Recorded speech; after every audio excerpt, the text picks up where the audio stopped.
ministre des Affaires étrangères et de la coopération internationale, Abdoulaye Diop, est à Lomé où il prend part au forum sur la paix et la sécurité. Quel peut être le rôle des organisations internationales pour accompagner les transitions? C'est le thème de cette rencontre. Le ministre Diop a fustigé ce qu'il appelle l'incapacité de ces organisations à gérer les problèmes de l'Afrique, ce qui lui amène à parler d'échec des multinationales.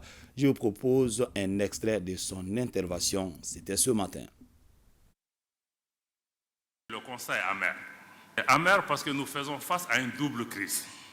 Premièrement, nous sommes dans une crise du multilatéralisme. Parce que nos organisations internationales, les Nations Unies et toutes les organisations qui sont affiliées, le Conseil de sécurité, sont aujourd'hui incapables de résoudre les problèmes. Le Conseil de sécurité est bloqué aujourd'hui. Même pour faire un communiqué sur l'attaque du bateau Tombouctou au Mali, qui a fait près d'une 60aine de morts, le Conseil de sécurité a été incapable de trouver un consensus pour faire un communiqué. Vous vous imaginez pas que c'est sur la question de la Palestine qu'il va pouvoir trouver. Donc nous sommes dans une crise du multilatéralisme. Et ce multilatéralisme n'a pas permis de répondre aux défis, par exemple, du Mali, où nous sommes face au terrorisme. On nous propose une opération de maintien de la paix dans une zone où il n'y a pas de paix à maintenir. Pendant 10 ans, on a entretenu la menace. Mais elle n'était pas adaptée.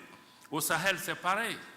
La situation en Ukraine, la situation en Palestine, comme je l'ai indiqué, dans tous ces cas, comme Chergui l'a indiqué, nous sommes dans une crise de la gouvernance mondiale qu'il faut revoir pour qu'elle soit plus représentative, plus démocratique, plus juste, plus équitable.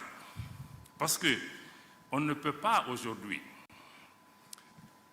demander au pays d'avoir la démocratie en interne et que les relations internationales ne soient pas elles-mêmes démocratiques et qu'un groupe réduit, un club de pays puisse diriger le monde en laissant la majorité des forces économiques, sociales, politiques qui ont émergé aujourd'hui.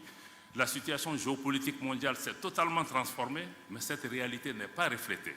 C'est pourquoi le système multilatéral aujourd'hui, qui nous accuse, nous, régime en transition, de ne pas être légitime, mais ce système même n'est pas légitime, parce qu'il ne reflète pas la réalité géopolitique mondiale.